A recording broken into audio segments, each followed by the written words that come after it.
ओम शांति 26/1/2025 प्रातः मुरली अव्यक्त बाप दादा पुनरावृत्ति 15/12/2003।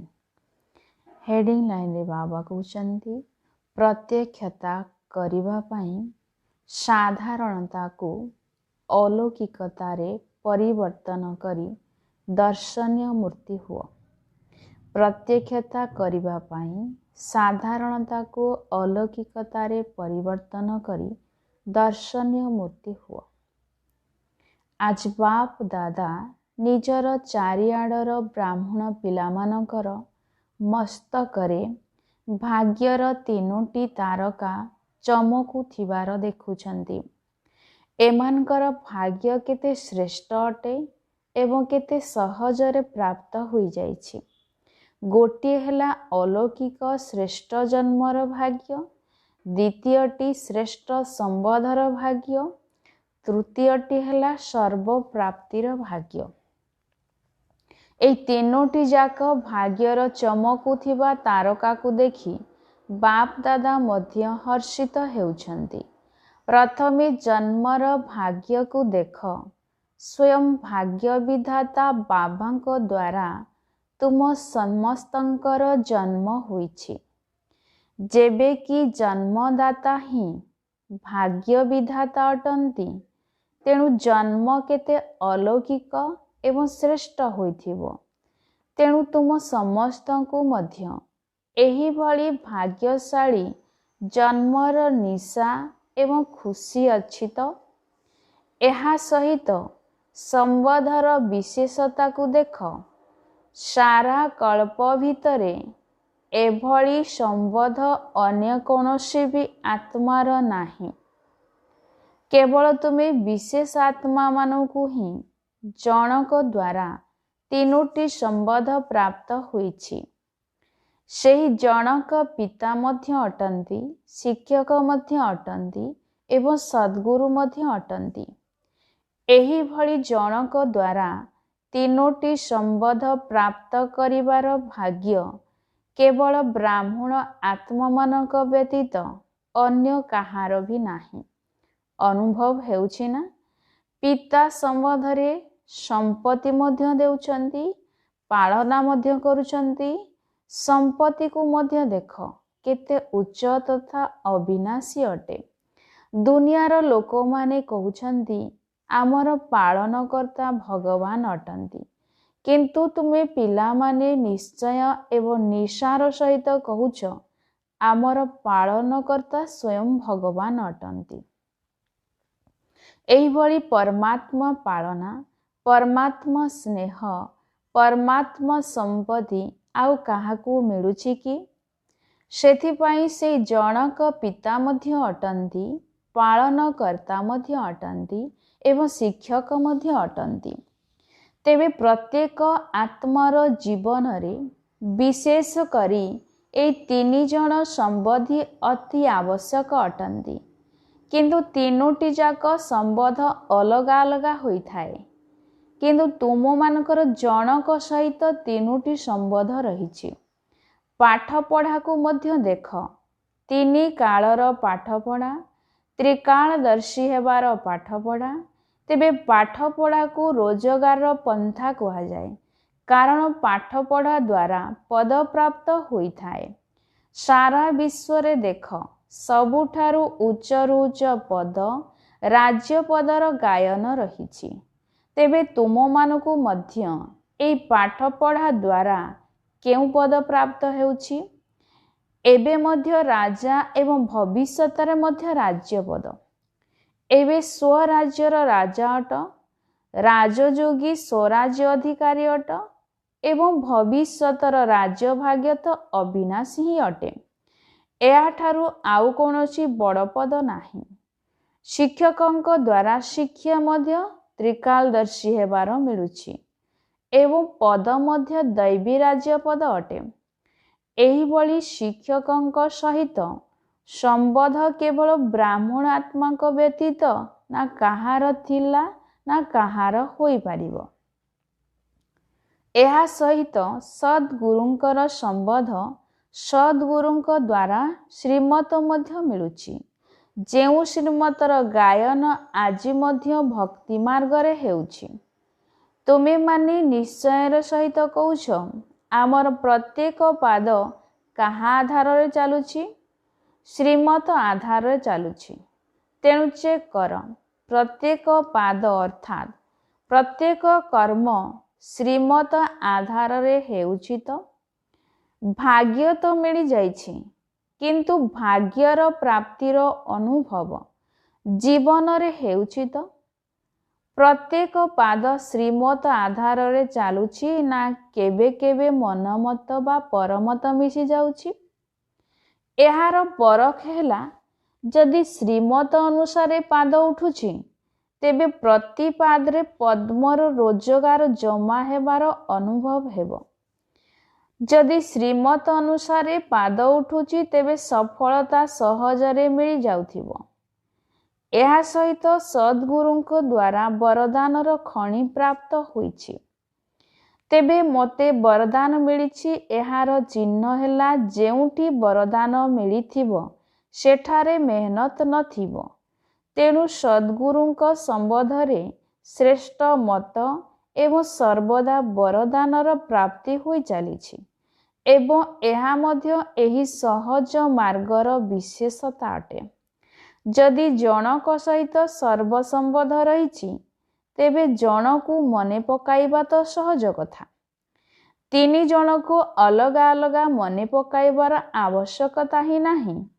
ସେଥିପାଇଁ ତୁମେମାନେ କହୁଛ, ଏକମାତ୍ର ବାବା, ଦ୍ୱିତୀୟ କେହି ନୁହେଁ। ଏହା ତ ସହଜ ଅଟେ, କାହିଁକି ନା ନିଶ୍ଚିନ୍ତ ଜଣକ ଭିତରେ ବିଶେଷ ସମ୍ବନ୍ଧ ଆସିଯାଉଛି। ତେଣୁ ତୁମର ଭାଗ୍ୟର ତାରକା ନିଶ୍ଚିନ୍ତ ଚମକୁଛି, କାହିଁକି ନା ବାବାଙ୍କ ଦ୍ୱାରା ତ ସମସ୍ତଙ୍କୁ ପ୍ରାପ୍ତି ଗୁଡ଼ିକ ମିଳିଯାଉଛି। ତେବେ ଭାଗ୍ୟର ତୃତୀୟ ତାରକାଟି ହେଲା ସର୍ବପ୍ରାପ୍ତିର ତାରକା। ଗାୟନ ମଧ୍ୟ ରହିଛି, ବ୍ରାହ୍ମଣମାନଙ୍କ ଭଣ୍ଡାରରେ କୌଣସି ବସ୍ତୁ ଅପ୍ରାପ୍ତ ନୁହେଁ। ଏବେ ନିଜର ସମ୍ପତ୍ତିକୁ ବା ଭଣ୍ଡାରକୁ ମନେ ପକାଅ। ଏଭଳି ସମ୍ପତ୍ତି ବା ସର୍ବପ୍ରାପ୍ତି ଅନ୍ୟ କାହା ଦ୍ୱାରା ହୋଇପାରିବ କି? ଦିଲ୍ର ସହିତ ମେରା ବାବା କହିବା ମାତ୍ରକେ ସମ୍ପତ୍ତି ହାଜିର ହୋଇଯାଉଛି। ସେଥିପାଇଁ ଏତିକି ଶ୍ରେଷ୍ଠ ଭାଗ୍ୟ ସଦାସର୍ବଦା ସ୍ମୃତିରେ ରହୁଥିବ।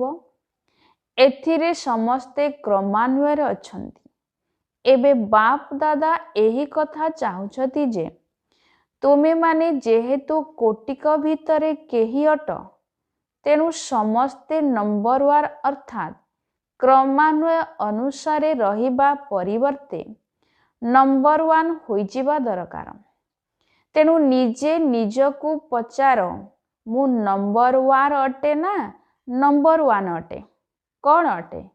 କ'ଣ ଟିଚରମାନେ ନମ୍ବର ୱାନ୍ ନା ନମ୍ବର ୱାନ୍? ପାଣ୍ଡବମାନେ ନମ୍ବର ୱାନ୍ ନା ନମ୍ବର ୱାନ୍? କ'ଣ କହୁଛ? ଯେଉଁମାନେ ଭାବୁଛନ୍ତି ଆମେ ନମ୍ବର ୱାନ୍ରେ ଅଛୁ ଏବଂ ସର୍ବଦା ରହିବୁ, ଏମିତି ନୁହେଁ ଯେ ଆଜି ନମ୍ବର ୱାନ୍ କାଲିକୁ ନମ୍ବର ୱାନ୍ରେ ଆସିଯାଉଥିବ। ଯେଉଁମାନେ ସେତିକି ନିଶ୍ଚୟ ବୁଦ୍ଧି ଅଟନ୍ତି ଯେ ଆମେ ସବୁଦିନ ପାଇଁ ବ୍ରହ୍ମା ବାବାଙ୍କ ଭଳି ନମ୍ବର ୱାନ୍ ଅଟୁ ଏବଂ ନମ୍ବର ୱାନ୍ ହୋଇ ରହିବୁ, ସେମାନେ ହାତ ଉଠାଅ। କ'ଣ ନମ୍ବର ୱାନ୍ ଅଟ? ଖାଲିଟାରେ ହାତ ଉଠାଇ ଦିଅ ନାହିଁ, ଭାବିଚିନ୍ତି ହାତ ଉଠାଅ, ଲମ୍ବା ହାତ ଉଠାଅ। ଯେଉଁମାନେ ଅଧା ଉଠାଉଛନ୍ତି ସେମାନେ ଅଧା ଅଟ। ହାତ ତ ବହୁତ ଜଣ ଉଠାଉଛନ୍ତି। ଦେଖୁଛ ତ ଦାଦୀମାନେ, ଏମାନେ ସବୁ ଦେଖୁଛନ୍ତି। ଏବେ ଏମାନଙ୍କ ଠାରୁ ହିସାବ ନେବ। ଜନକ, ତୁମେ ହିସାବ ନେବ। ଡବଲ ବିଦେଶୀ ମାନେ ମଧ୍ୟ ହାତ ଉଠାଉଛନ୍ତି। ଉଠାଅ, ନମ୍ବର ୱାନ୍ ଅଟ ତ? ହାତ ଉଠାଇ ବାପ ଦାଦାଙ୍କର ତ ମନ ଖୁସି କରିଦେଲ। ସେଥିପାଇଁ ଅଭିନନ୍ଦନ। ଆଚ୍ଛା, ହାତ ଉଠାଇବା ଅର୍ଥ ତୁମମାନଙ୍କୁ ନିଜ ଉପରେ ଭରସା ଅଛି। ଆଉ ଯଦି ସାହସ ରଖିଛ, ତେବେ ବାପ ଦାଦା ମଧ୍ୟ ନିଶ୍ଚିନ୍ତ ସହଯୋଗୀ ହେବେ। किंतु एबे बाप दादा कौन चाहूछंती? नंबर 1 अट। यह तो बहुत खुशीर कथा। किंतु किंतु कौन हेउछि? कहबू ना किछि किंतु ही नाही। बाप दादा को पाखर तो किंतु अछि। बाप दादा देखुचंती जे श्रेष्ठ भाग्यर स्मृति समस्तंकर मन भितर तो निश्चिंत समाहित ही रहिछि, किंतु केवल मन पर्यंत ही अछि। चेहरा एवं चालीचलन प्रकाशित हेउ नाही। बाप दादा एबे नंबर 1 स्थिति तुम मानकर चेहरा रे एवं चालीचलन रे देखिबा को चाहुचंदी। एबे समय अनुसार नंबर 1 कहूथिबा आत्मा मानकू प्रत्येक चालीचलन रे दर्शनीय मूर्ति भली देखा जिबा दरकार। तुम मानकर चेहरा कही देउ जे ये दर्शनीय मूर्ति अटंती। तुम मानकर जड़ चित्र अंतिम जन्म पर्यंत अंतिम समय पर्यंत मध्य दर्शनीय मूर्ति भली अनुभव हेउछि। तेणु चैतन्य रे मध्य जेपरी ब्रह्मा बाबा को देखिछ साकार स्वरूप रे, फरिश्ता तो परे होइथिले, किंतु साकार स्वरूप रे थिले मध्य तुम मानकू कौन भली देखा जाउथिले? साधारण व्यक्ति भली देखा जाउथिले कि? अंतिम 84तम जन्म, पुरुणा जन्म, 60 वर्ष परर आयुष, पुणी भी आरंभरू शेष पर्यंत दर्शनीय मूर्ति भली अनुभव करुथिल। कौन करुथिल ना? साकार रूपरे करुथिल ना। सेहीपरि जेउ माने नंबर 1 रे हाथ उठाइछंती, टीवी रे आसी जाइछि ना, बाप दादा सेमानकर फाइल देखिबे। फाइल तो बाप दादा पाखरे अछि ना। तेणु एबे ठारू तुम मानकर प्रत्येक चालीचलनरू एही भली अनुभव हेउ। हुए तो कर्म साधारण होई थाउ, चाहे जे कोनोसी काम करू थाउ ना काहेकि, जेउ स्थान रे भी तुमे लोक मानक सहित संबंध संपर्क रे आसुछ, सेमाने तुमर चालीचलनेरू एही भली अनुभव करुचंती जे एमाने आम ठारू भिन्न अटंती एवं अलौकिक अटंती ना साधारण लोकंक भली भाबुचंती। एमिति तो लौकिक लोक माने मध्य अटंती।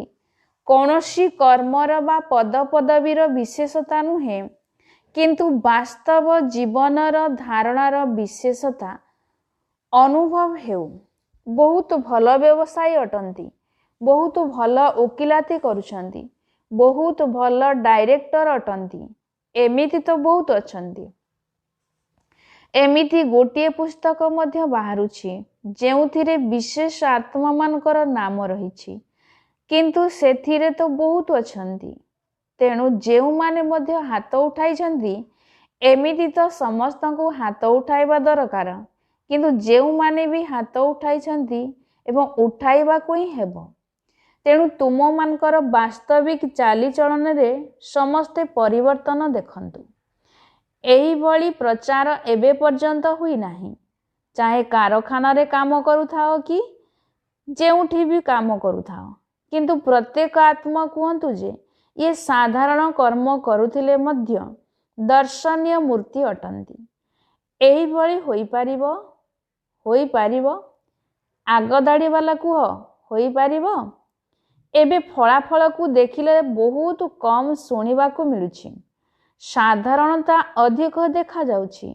हाँ, जेतेबेले कोनोसी विशेष काम करूछ बा स्थिति उपरे विशेष ध्यान देउछ, सेतेबेले तो ठीक देखा जाउछि।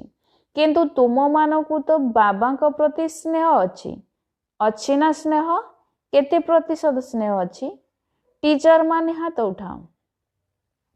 एबे तो बहुत टीचर माने आसी जाइछंती। टीचर माने कुहा होई पारिबो ना केबे साधारण केबे विशेष? शब्द मध्य जहा कहूछ, कार्य जहा भी करूछ, किंतु तुमर भाषा अलौकिक हेबा दरकार, साधारण भाषा नुहे।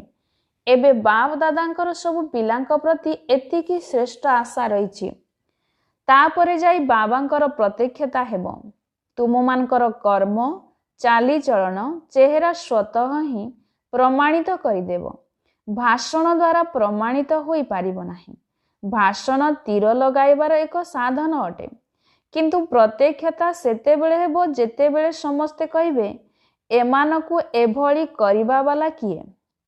ନିଜେ ନିଜେ ଖୋଜିବେ, ନିଜ ଆଡ଼ୁ ପଚାରିବେ, ଆପଣମାନଙ୍କୁ ଏଭଳି କିଏ ତିଆରି କରିଛି? ତେବେ ରଚନା ହିଁ ରଚୟିତାଙ୍କୁ ପ୍ରତ୍ୟେକ କରିଥାଏ ନା। ତେଣୁ ଏହି ବର୍ଷ କ'ଣ କରିବ? ଦାଦିଜୀ ତ କହିଛନ୍ତି ଗାଁ ମାନଙ୍କରେ ସେବା କରିବୁ, ତାହା ମଧ୍ୟ କର, କିନ୍ତୁ ବାପ ଦାଦା ଏବେ ଏଇଭଳି ପରିବର୍ତ୍ତନ ଦେଖିବାକୁ ଚାହୁଁଛନ୍ତି। କ'ଣ 1 ବର୍ଷ ଭିତରେ ସମ୍ଭବ ହେବ ତ? ଗୋଟିଏ ବର୍ଷ ଭିତରେ? ଆସନ୍ତା ବର୍ଷକୁ ଯେତେବେଳେ ସିଜିନ୍ ଆରମ୍ଭ ହେବ, ଅର୍ଥାତ୍ ବାବା ମିଳନର କାର୍ଯ୍ୟକ୍ରମ ଆରମ୍ଭ ହେବ, ସେତେବେଳେ ଯେପରି ପାର୍ଥକ୍ୟ ଦେଖାଯାଉଥିବ। ସବୁ ସେଣ୍ଟର ମାନଙ୍କରୁ ସମାଚାର ଆସିବ ଯେ ମହାନ ପରିବର୍ତ୍ତନ ହୋଇଗଲା। ତାପରେ ସମସ୍ତେ ପରିବର୍ତ୍ତନର ଗୀତ ଗାଇବେ। ତୁମମାନଙ୍କର ଭାଗ୍ୟ ସାଙ୍ଗକୁ ସାଧାରଣ ବାଣୀ ଏବେ ଆଦୌ ଭଲ ଲାଗୁନାହିଁ। କାରଣ ହେଲା ମୁଁ ଯାହା ଭାବୁଛି, ମୁଁ ଯାହା କହୁଛି, ମୁଁ ଯାହା କରୁଛି, ତାହା ହିଁ ଠିକ୍ ଅଟେ। ଏ ମୁଁ ପଣିଆ କାରଣରୁ ଅଭିମାନ ମଧ୍ୟ ଆସୁଛି, କ୍ରୋଧ ମଧ୍ୟ ଆସୁଛି। ଦୁଇଟି ଯାକ ବିକାର ତାଙ୍କର କାମ କରି ନେଉଛନ୍ତି। ଏହା ତ ବାବାଙ୍କର ପ୍ରସାଦ ଅଟେ। ଏଥିରେ ମୁଁ କେଉଁଠୁ ଆସିଲା? ପ୍ରସାଦକୁ କେହି ମୁଁ ପଣିଆରେ ଆଣିପାରେ କି? ଯଦି ତୁମର ବୁଦ୍ଧି ମଧ୍ୟ ଅଛି, କୌଣସି ଯୋଗ୍ୟତା ମଧ୍ୟ ଅଛି, କୌଣସି ବିଶେଷତା ମଧ୍ୟ ଅଛି, ତେବେ ବାପ ଦାଦା ସେହି ବିଶେଷତାକୁ, ବୁଦ୍ଧିକୁ ପ୍ରଶଂସା କରୁଛନ୍ତି, କିନ୍ତୁ ଏଥିରେ ମୁଁ ପଣିଆ ଆଣ ନାହିଁ।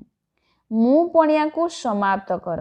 ଏହି ସୂକ୍ଷ୍ମ ମୁଁ ପଣିଆ ହିଁ ଅଲୌକିକ ଜୀବନର ଦର୍ଶନୀୟ ମୂରତ ହେବା ପାଇଁ ଦେଉନାହିଁ। ତେଣୁ ଦାଦୀମାନେ କ'ଣ ଭାବୁଛ? ପରିବର୍ତ୍ତନ ହୋଇପାରିବ? 3 ଜଣ ଯାକ ପାଣ୍ଡବ, ନିର୍ବେର ଭାଇ, ରମେଶ ଭାଇ, ବ୍ରଜମୋହନ ଭାଇ, କୁହ। 3 ଜଣ ଯାକ ବିଶେଷ ଅଟ ନା? 3 ଜଣ ଯାକ କୁହ, ହୋଇପାରିବ? ହୋଇପାରିବ? ହୋଇପାରିବ? ଆଚ୍ଛା, ଏବେ ଏହାର କମାଣ୍ଡର ହୁଅ। ଅନ୍ୟ କୌଣସି କଥାରେ କମାଣ୍ଡର ହୁଅ ନାହିଁ। ପରିବର୍ତ୍ତନ କରିବାରେ କମାଣ୍ଡର ହୁଅ। କ'ଣ ମଧୁବନ ନିବାସୀ ହେବ ତ? ହେବ ତ? ମଧୁବନ ନିବାସୀ ହାତ ଉଠାଅ। ଆଚ୍ଛା, ହେବ ତ? ବମ୍ବେବାଲା ହାତ ଉଠାଅ। ଯୋଗିନୀ ମଧ୍ୟ ବସିଛନ୍ତି। ଯୋଗିନୀ ଭଣୀ ପାଲା। କ'ଣ ବମ୍ବେବାଲା ହୋଇପାରିବ? ଯଦି ହେବ ତେବେ ହାତ ଉଠାଅ। ଆଚ୍ଛା, ଦିଲ୍ଲୀବାଲା ହାତ ଉଠାଅ। କ'ଣ ଦିଲ୍ଲୀବାଲା କରିବ? ଟିଚର ମାନେ କୁହ। ଦେଖ, ବାପ ଦାଦା ସବୁ ମାସରେ ରିପୋର୍ଟ ନେବେ। ସାହସ ଅଛି ତ? ଅଭିନନ୍ଦନ। ଆଚ୍ଛା, ଇନ୍ଦୁର ବାଲା ହାତ ଉଠାଅ। ଇନ୍ଦୁରର ଟିଚର ମାନେ ହାତ ଉଠାଅ। କ'ଣ ଟିଚର ମାନେ କରିବ? ଇନ୍ଦୁର କରିବ? ହାତ ଉଠାଅ। ପୁରା ହାତକୁ ହଲାଅ ନାହିଁ। କରିବ ତ କରାଇବା। ଦାଦୀ ମାନେ ଦେଖିବ। ସମସ୍ତେ ଟିଭିରେ ଦେଖୁଛନ୍ତି। ଗୁଜରାଟ ହାତ ଉଠାଅ। କ'ଣ ଗୁଜରାଟ କରିବ? ହାତ ହଲାଇ ଦେବା ତ ସହଜ କଥା।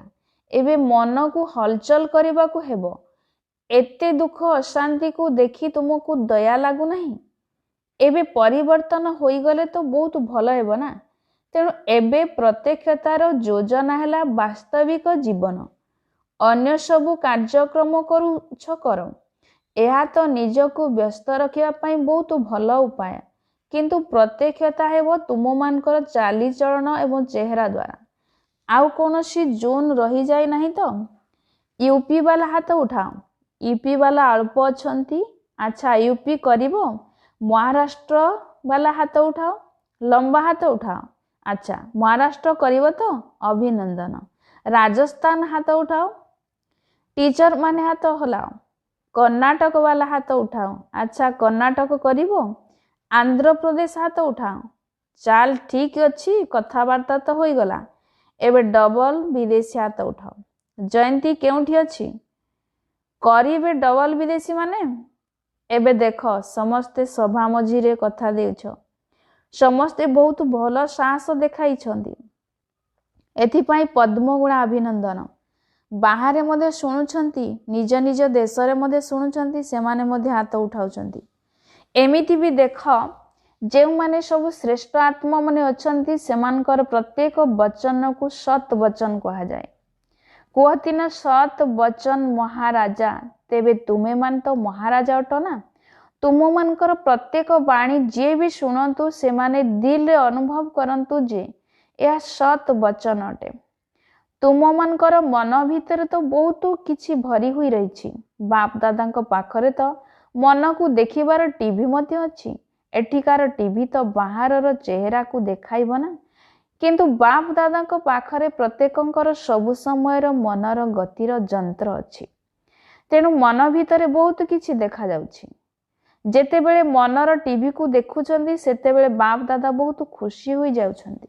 ବହୁତ ପ୍ରକାର ସମ୍ପତ୍ତି ଅଛି, ବହୁତ ଶକ୍ତି ମଧ୍ୟ ଅଛି, କିନ୍ତୁ କର୍ମ କରିବା ସମୟରେ ଯଥାଶକ୍ତି ହୋଇଯାଉଛି। ଏବେ ସେଗୁଡ଼ିକୁ କର୍ମ ପର୍ଯ୍ୟନ୍ତ ଆଣ, ବାଣୀ ପର୍ଯ୍ୟନ୍ତ ଆଣ, ଚେହେରା ପର୍ଯ୍ୟନ୍ତ ଆଣ, ଚାଲିଚଳନରେ ଦେଖାଅ, ତେବେ ଯାଇ ସମସ୍ତେ କହିବେ। ତୁମମାନଙ୍କର ଗୋଟିଏ ଗୀତ ଅଛି ନା, ଶକ୍ତି ଆ ଗଇ। ସମସ୍ତେ ଶିବଙ୍କର ଶକ୍ତି ଅଟ, ପାଣ୍ଡବମାନେ ମଧ୍ୟ ଶକ୍ତି ଅଟ। ତାପରେ ଶକ୍ତିମାନେ ଶିବଙ୍କୁ ପ୍ରତ୍ୟକ୍ଷ କରିବେ। ଏବେ ଛୋଟ ଛୋଟ ଖେଳ ସବୁ ବନ୍ଦ କର। ଏବେ ନିଜର ବାନପ୍ରସ୍ଥ ସ୍ଥିତିକୁ ପ୍ରକଟ କର। ତେଣୁ ବାପ ଦାଦା ସବୁ ପିଲାଙ୍କୁ ଏହି ସମୟରେ ବାପ ଦାଦାଙ୍କର ଆଶାକୁ ପୂର୍ଣ୍ଣ କରୁଥିବା ଆଶାର ତାରକା ଉପରେ ଦେଖୁଛନ୍ତି। ଯଦି କୌଣସି ବି କଥା ଆସୁଛି ତେବେ ଏହି ସ୍ଲୋଗାନକୁ ମନେ ରଖିଥାଅ, ପରିବର୍ତ୍ତନ ପରିବର୍ତ୍ତନ ପରିବର୍ତ୍ତନ।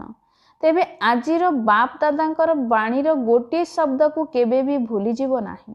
ତାହା କ'ଣ? ପରିବର୍ତ୍ତନ। ମୋତେ ହିଁ ବଦଳାଇବାକୁ ହେବ। ଅନ୍ୟମାନଙ୍କୁ ବଦଳାଇ ତାପରେ ବଦଳିବାର ନାହିଁ। ପ୍ରଥମେ ମୋତେ ନିଜକୁ ପରିବର୍ତ୍ତନ କରି ଅନ୍ୟମାନଙ୍କୁ ପରିବର୍ତ୍ତନ କରିବାକୁ ହେବ। ଅନ୍ୟମାନେ ବଦଳିଲେ ଯାଇ ମୁଁ ବଦଳିବି, ଏମିତି ନୁହେଁ। ମୋତେ ନିମିତ୍ତ ହେବାକୁ ପଡ଼ିବ। ମୋତେ ହିଁ ଅର୍ଜୁନ ହେବାର ଅଛି, ତେବେ ଯାଇ ବ୍ରହ୍ମା ବାବାଙ୍କ ସମାନ ନମ୍ବର 1 ପଦ ମିଳିବ। ପଛବାଲା ହାତ ଉଠାଅ। ପଛବାଲାଙ୍କୁ ବାପ ଦାଦା ପ୍ରଥମ ନମ୍ବର ୟାଦ ପ୍ୟାର ଦେଉଛନ୍ତି। ଆଚ୍ଛା, ଚାରିଆଡ଼ର ବହୁତ ବହୁତ ଭାଗ୍ୟବାନ ଆତ୍ମାମାନଙ୍କୁ ସାରା ବିଶ୍ୱ ଭିତରେ କୋଟିକ ଭିତରେ କେହିଙ୍କ ଭିତରେ ମଧ୍ୟ କେହି ବିଶେଷ ଆତ୍ମାମାନଙ୍କୁ ସର୍ବଦା ନିଜର ଚାଲିଚଳନ ଏବଂ ଚେହେରା ଦ୍ୱାରା ବାପ ଦାଦାଙ୍କୁ ପ୍ରତ୍ୟକ୍ଷ କରୁଥିବା ବିଶେଷ ପିଲାମାନଙ୍କୁ, ସର୍ବଦା ସହଯୋଗ ଏବଂ ସ୍ନେହର ବନ୍ଧନ ଭିତରେ ରହୁଥିବା ଶ୍ରେଷ୍ଠ ଆତ୍ମାମାନଙ୍କୁ, ସର୍ବଦା ବ୍ରହ୍ମା ବାବାଙ୍କ ସମାନ ପ୍ରତ୍ୟେକ କର୍ମରେ ଅଲୌକିକ କର୍ମ କରୁଥିବା ଅଲୌକିକ ଆତ୍ମାମାନଙ୍କୁ ବାପ ଦାଦାଙ୍କର ସ୍ନେହ ସମ୍ପନ୍ନ शुभेच्छा एवं नमस्ते। बच्चों की ओर से बाप दादा को याद प्यार, गुड मॉर्निंग, नमस्ते नमस्ते नमस्ते। वर्गीकरण सेवा प्रति बाप दादांकर शुभ प्रेरणा। वर्गीकरणर सेवारे बहुत भल फलाफल देखिबाकू मिलुछि, काहेकि ना प्रत्येक वर्ग मेहनत मध्य करुछंती एवं संपर्क को मध्य बढ़ाई चलीछंती। किंतु बाप दादा चाहूछंती जेपरी मेडिकल विंग वाला मेडिटेशन द्वारा वास्तविक रूप से हार्ट रोग को भल करी देखाइले, प्रमाणित करदेले जे मेडिटेशन द्वारा अर्थात योग द्वारा हार्ट रोग मध्य भल होई पारिबो। प्रमाण मध्य देइछंती ना प्रमाण तुमे मान तो शुणिछ ना। सेही भली दुनियार लोक माने मध्य प्रत्यक्ष प्रमाण चाहूछंती। तेणु सबु वर्ग मानकू एभली कार्यक्रम तो करबाकू ही पड़िबो। करूछ तो निश्चिंत, किंतु एभली कौनसी योजना कर जहाँ द्वारा समस्त को वास्तविक प्रमाण मिल जिवो। यह सब विंग पाई बाप दादा कहउछंती। यह सरकार पर्यंत मध्य पहुँचुछि ना। यह व्यतीत सबुआडे समाचार मध्य खेली जाउछि जे मेडिटेशन द्वारा मध्य होई पारिबो। एबे यहाकू आहुरी बढ़ाइबाकू हेबो। एबे एभली किछि वास्तविक प्रमाण दियो जहाँ द्वारा एही कथा चारिआडे खेली जीवो जे मेडिटेशन द्वारा सब किछि संभव होई पारिबो। जहाँ द्वारा समस्तंकर ध्यान मेडिटेशन आड़कू जीवो, आध्यात्मिकता आड़कू जीवो। बुझी पारिल? अच्छा, आज वरदाता बाबांकर वरदान अछि। ଶାନ୍ତିର ଶକ୍ତି ଦ୍ୱାରା ସାରା ବିଶ୍ୱରେ ପ୍ରତ୍ୟକ୍ଷତାର ନାଗାରା ବଜାଉଥିବା ଶାନ୍ତି ସ୍ୱରୂପ ଆତ୍ମା ହୁଅ। ଶାନ୍ତିର ଶକ୍ତି ଦ୍ୱାରା ସାରା ବିଶ୍ୱରେ ପ୍ରତ୍ୟକ୍ଷତାର ନାଗରା ବଜାଉଥିବା ଶାନ୍ତି ସ୍ୱରୂପ ଆତ୍ମା ହୁଅ। ଗାୟନ ମଧ୍ୟ ଅଛି, ସାଇନ୍ସ ଉପରେ ସାଇଲେନ୍ସର ବିଜୟ ଅର୍ଥାତ୍ ବିଜ୍ଞାନ ଉପରେ ଶାନ୍ତିର ବିଜୟ, ନୁହେଁ କି ବାଣୀର ବିଜୟ। ଯେତେ ଯେତେ ସମୟ ଏବଂ ସମ୍ପୂର୍ଣ୍ଣତା ପାଖେଇ ଆସୁଥିବ, ସେତିକି ଆପେ ଆପେ ଅଧିକ କଥାବାର୍ତ୍ତା କରିବାରେ ବୈରାଗ୍ୟ ଆସିବ। ଯେପରି ଏବେ ନ ଚାହିଁଲେ ମଧ୍ୟ ପୁରୁଣା ଅଭ୍ୟାସ ତୁମକୁ ବାଣୀକୁ ନେଇ ଆସୁଛି, ସେହିପରି ତୁମେ ନ ଚାହିଁଲେ ମଧ୍ୟ ବାଣୀଠାରୁ ଊର୍ଦ୍ଧ୍ୱକୁ ଚାଲିଯିବ। ପୁଣି ଆବଶ୍ୟକତାକୁ ଦେଖି କଥା କହିବ। ଯେତେବେଳେ ଏହିଭଳି ପରିବର୍ତ୍ତନ ଦେଖାଯିବ, ସେତେବେଳେ ଜାଣିନିଅ ଯେ ବିଜୟ ନାଗରା ବାଜିବାକୁ ଯାଉଛି। ଏଥିପାଇଁ ଯେତେ ସମୟ ମିଳୁଛି ଶାନ୍ତି ସ୍ୱରୂପ ସ୍ଥିତିରେ ରହିବାର ଅଭ୍ୟାସୀ ହୁଅ।